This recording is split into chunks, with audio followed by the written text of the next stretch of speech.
Perfect. All right. So yeah, like John said, Chris Noble from Noblehurst Farms and Natural Upcycling. So I was born and raised on dairy farm in Western New York. It's about 5.5 hours drive from New York City. This is a picture of our home farm, which is located on the corners of Wyoming, Genesee, and Livingston counties in Western New York, overlooking the Genesee Valley. This is like a triple, quadruple exposure. The moon wasn't actually that big and bright that night, but it was pretty cool. So this is overlooking the entire sort of farm operation. My grandmother still lives on the farmhouse on the sort of left side of the property here, but this is the dairy. So we have about 1,900 dairy cows. It's been in existence since the 1960s. Started with simply 200 cows, and we just grew a little bit here and there as families came back to the operation and needed more sources of income. So we sort of started to build barns, and then started to add cows and started to add land. We currently milk 1,900 cows at the home dairy operation, in addition to farming 3,000 acres of corn, alfalfa, and triticale, which is a wheat-rye hybrid. As you can see, there's a little bit of a diversity to the picture. There's the dairy barns would be in the foreground. The newest one, which was built in 2005, is in the very foreground. It's about 1,000 cow barn, in addition to the other barns sort of as you go toward the moon. We also have in the middle of the picture what we call our manure processing anaerobic digester area, which is processing, as Finn was talking about, manure and other things from the community into a nice biogas electricity system. And the background of the picture is a further processing operation, converting milk and dairy products into further products for sale to other manufacturers or for the community. So that's sort of the overview of the farm itself. Our family business is sort of ranging. So we have about 40 owners of our business, so ranging in age from about 97 down to 35 years old. So again, multi-generational, multi-family operation now. We have multiple families have been involved over the years with management and operation of the dairy. We brought more people in to help sustain the operation. And I'm part of the 7th generation that actually brought the farm into existence. So this is the farm itself. We pride ourselves in being good stewards of the land. We have a very strong commitment to the community. We have a lot of relationships with the community. We send our kids to local schools.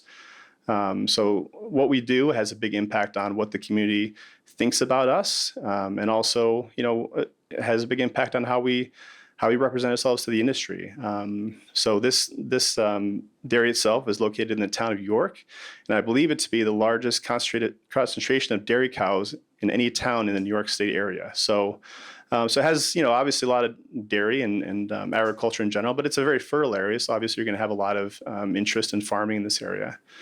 But I want to speak specifically about the practices we implemented about 20 years ago, owing to Finn's presentation, to convert some of our manure into biogas beneficially through a process called anaerobic digestion. So next slide will show you a little bit of a overview of our anaerobic digester system. So going sort of way back into 2002, my uncle and my father invested in one of the first anaerobic digester systems in New York State, using grant funding from NYSERDA, which is the New York State Energy Research and Development Authority, as well as other state grants. We were able to build a very simple anaerobic digester system, taking the manure from our farm, converting into biogas, and ultimately into electricity to power the farm. We had a 130 kW generator, which is enough power to mostly power our farm. As the farm grew over the years, we needed a little more capacity to keep up with the electricity needs, the consumption needs of the dairy. The other thing is, electricity prices in our part of the state are not that strong. So we're located about 70 miles from Niagara Falls, a lot of hydropower coming out of Niagara Falls. And so the baseline rate for power in that part of the world is about 3 to 5 cents per kilowatt hour. And so the way that the New York State regulatory structure was set up was that we were basically receiving the equivalent of that rate per hour for electricity, which is about enough to maintain the operations of the engine that was providing electricity in the first place, not to mention all the other attributes and pumps and systems to bring the manure into the digester and make it work. So in order to make the economics of these projects work, we've started dabbling in food waste. And so obviously in this part of the world, there's a lot of food manufacturers, very fertile agricultural growing area. And so we started incorporating food waste into the digester. Not only did it bring additional energy value to the digester, which means more energy and biogas and electricity, but also meant more in terms of revenue. This is a landfill diversion technology. And so basically instead of sending this material to a landfill or municipal wastewater treatment system, it's coming back into agriculture so that those nutrients that are being essentially foregone in the other process are now being reused, and we receive revenue for diverting that from the prior system. And so the introduction of those food waste did actually make the economics work pretty strongly. And so in 2014, we reinvested in what you see here, which is the Noblehurst Green Energy digester. It's a complete mix anaerobic digester system based upon European technology. So we had, for years in the US, anaerobic digestion was really sort of middling along, didn't have a lot of interest. There was a number of fits and starts from European companies looking to build digester systems, but the main thing that we didn't have was a feed-in tariff or some sort of an incentive structure to allow, again, energy prices to sustain these systems on their own without some sort of additional either food waste or other sort of economic driver.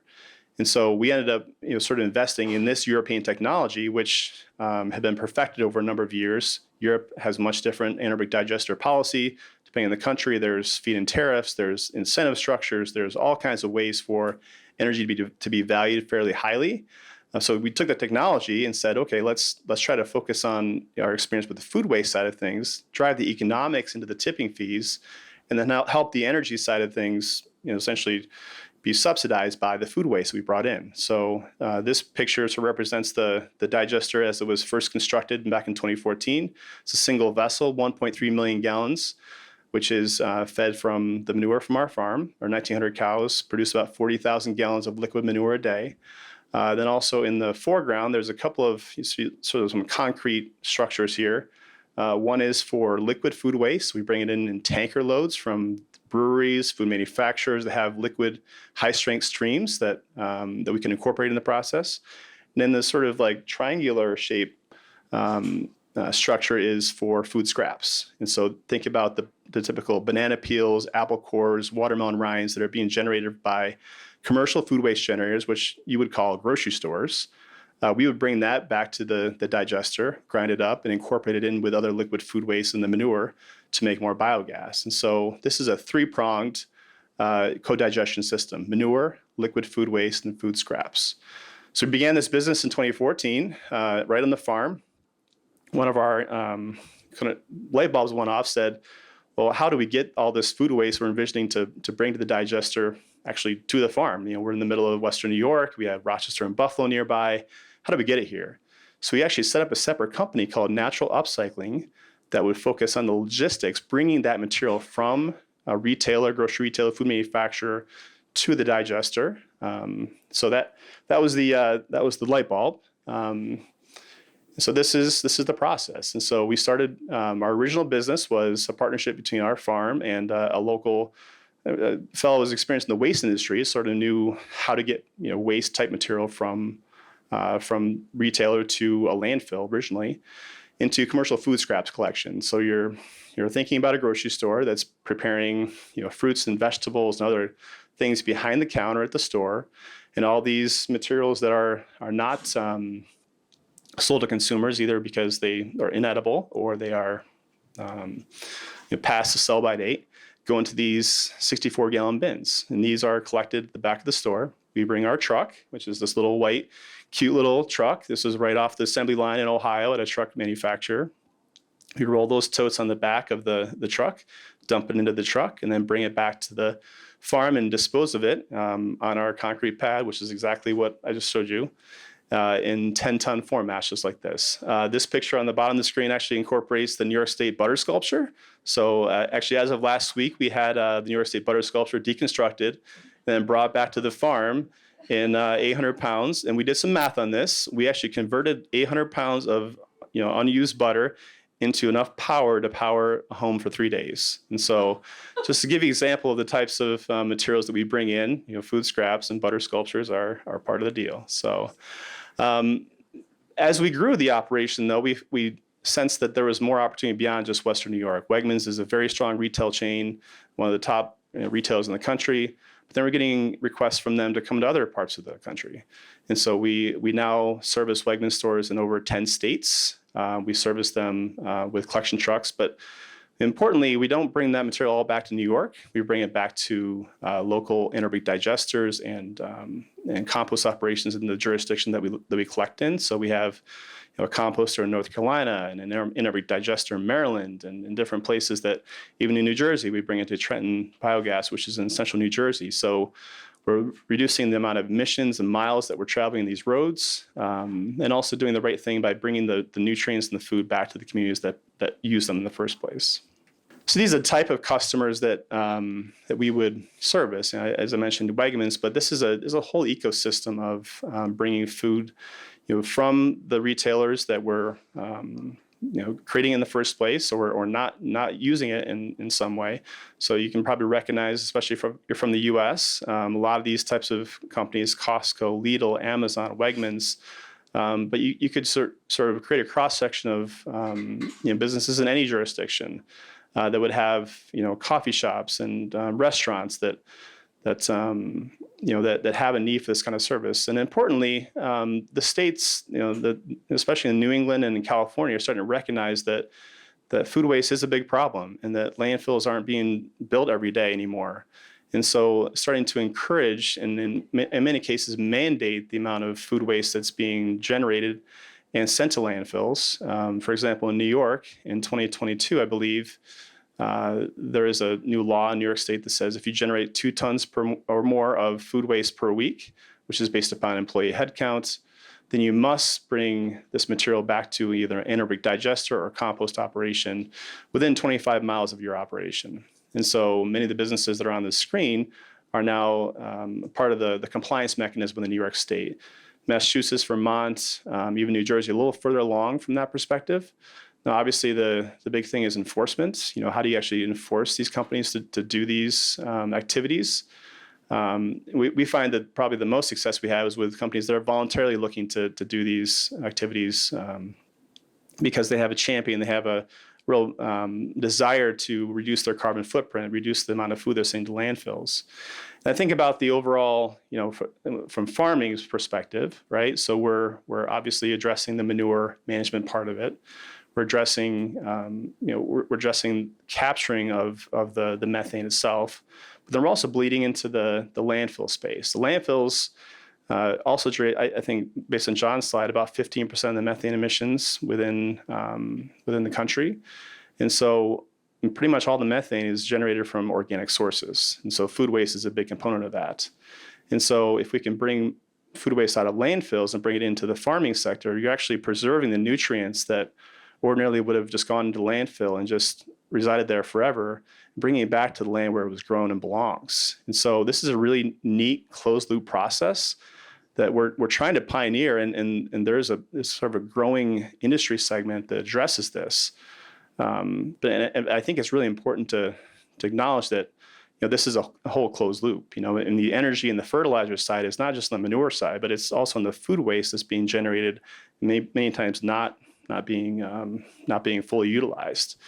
I think it's 40% of the food that we produce is wasted in some way, shape, or form, whether it be on the farming level or at the processing level, the manufacturing level, and especially at the retail level. And we're sort of in the first inning of how we address this here in the United States. Canada and Europe are much further along when it comes to the recovery of this material, but this is one step in the right direction. So I think we're heading down the right road. Now, how replicable is this on farming operations? I think it especially is replicable when it comes to dairy operations and farming operations that are nearby cities, where the people are, where the food's being produced and in many cases wasted. So, digesters and farming operations that are near, food producing hubs in New York and New Jersey and Massachusetts and California, even in Chicago and Texas, there's a lot of opportunity for these kind of systems to become more commonplace. It brings new revenue streams, brings new opportunities, brings renewable energy to the mix, which can make, again, if you're looking at a very sort of holistic system can make these kind of systems, very replicable and very profitable, which really is a strong driver from a farmer's perspective. So I'll leave you with a picture of my daughter and her cousin. So this is, again, this is a field on our farm, recycling food waste nutrients for our farm. And methane reduction in terms of renewable energy is a win-win and win for the environment too. We're driving economics into the system. We're driving nutrient availability to the crops, and we're making the community at large a better place to live. So with that, I sort of probably rushed a little bit through the presentation, but I want to leave some time for questions.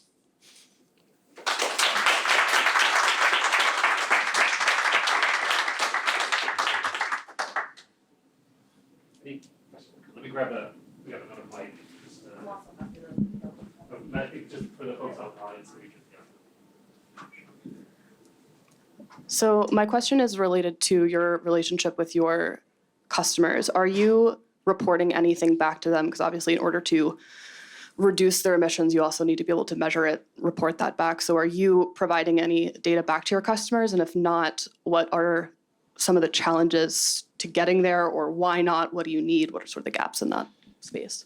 Yeah, it's a fairly, believe it or not, complex question because depending on the types of food waste that we're collecting, it can be a very, very significant requirement in terms of ensuring that the destructions actually occurred. But mostly what we're doing is giving them data on diversion. So if we're diverting 1 ton of food waste per week, we're actually giving them that information.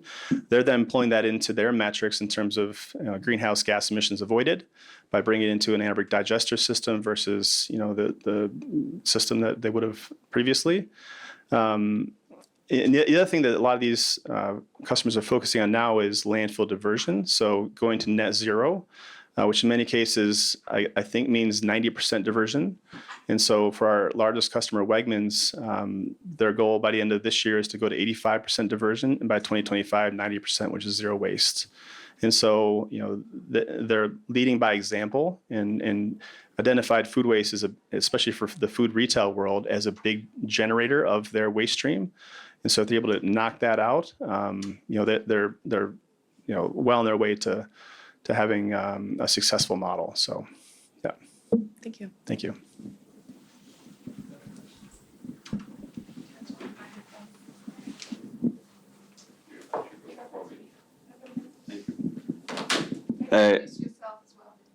Hi, I'm Peter Hines. I'm a dairy farmer in Ireland, just on the outskirts of Europe that you mentioned as regards recycling food waste in your presentation. I just wanted to say huge congratulations, firstly, because for me as a farmer across the Atlantic, I think this needs to be communicated more through businesses and to the consumer that when you work together with the supermarkets, with the food producing companies, that it's a phenomenal way to recycle and a real step forward in creating planet friendly food, because ultimately you are a dairy farmer.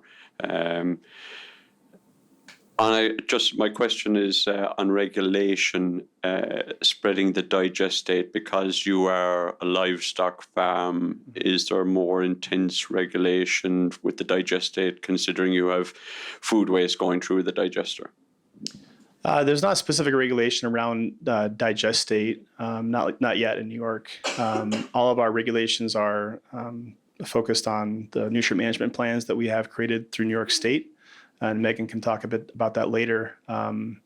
But everything. So part of thinking about the intensive dairy production systems, we have to aggregate our manure into these storages. We can't let the manure go out into the fields just on its own. And so that creates efficiency. It also creates this methane sort of concentration issue. We have voluntarily covered 2 of our digestate storages because we just felt it was the right thing to do. given that it's gone through the digestion process, there's ammonia. There's also grant funding available, which is an important part of it.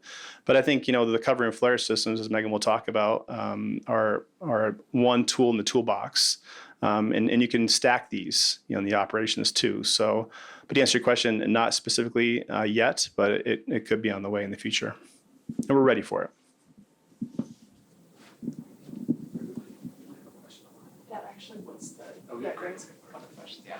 Okay, great.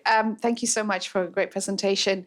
It was interesting to hear at the beginning of your talk, you were talking about the fact that the electricity prices where you are locally were not conducive for using your methane gas for that. So I was thinking, well, what regulation would you need? But then, obviously you found an alternative economic benefit. And so I guess my question is on what kind of policies you think were the most helpful? Like, was it that the companies were voluntarily looking towards their net zero targets, or was it something like the regulation about, they have to get rid of it within 25 miles? And speaking to other farmers around the country, have you seen other states where some of this is better or worse? Just looking at the policy framework. Yeah, I think if we were to sort of start over today, and think about anaerobic digestion and biogas creation and energy production from the farm, I'm not sure we would get into the food waste business because the incentive, the policy structure has changed so much in the last 10 years, with California LCFS and the federal RIN program providing a pathway for gas and be able to stack those incentives, that value driver, from manure has become so strong. But I'm glad where we are because we've addressed a much bigger problem, I feel, than just manure, or at least address another part of the chain that can be incorporated into the farming sector so well. So we were able to access some grant funding in the beginning to be able to build our second digester system, both from the USDA as well as from the New York State NYSERDA. But I think prefer, and I think the European and Canadian model has demonstrated that the sort of the price, the pull model. Investing taxpayer dollars into these systems, which may or may not have a chance of success. I don't know that that's a sustainable policy mechanism. I think the energy side of things, and I'm most importantly heartened to see the fact that there's private sector renewable natural gas and renewable electricity incentives now that are almost, they're based upon the public incentive structures, but they're really corporate driven, which I think provides a much longer runway for these kind of systems in the future. So, I'm very optimistic that this is going to be a very strong, the biogas in particular, be a very strong, mover of the needle on methane on the farm side. I should mention that we also do solid separation. We do manure solid separation pre-digester, so we're taking the solids out of manure prior to the manure going into the digester itself, so eliminating some of those potential methane emissions. And so, again, going back to this sort of stacking concept, there's not a one-size-fit-all for all farming operations, but using multiple types of technologies to be able to suit the needs of the individual farming operation, I think makes a ton of difference. We did have a question. Is this working? Cool. We did have a question online that has to do generally around the economics of hauling food to the farm. So I was wondering if you could talk a little bit about like tipping fees, for example, whether it's cheaper or more expensive to send this food waste to your farm versus to landfills. Yeah, so in general, it's more difficult to segregate the food waste from the ordinary kind of waste stream.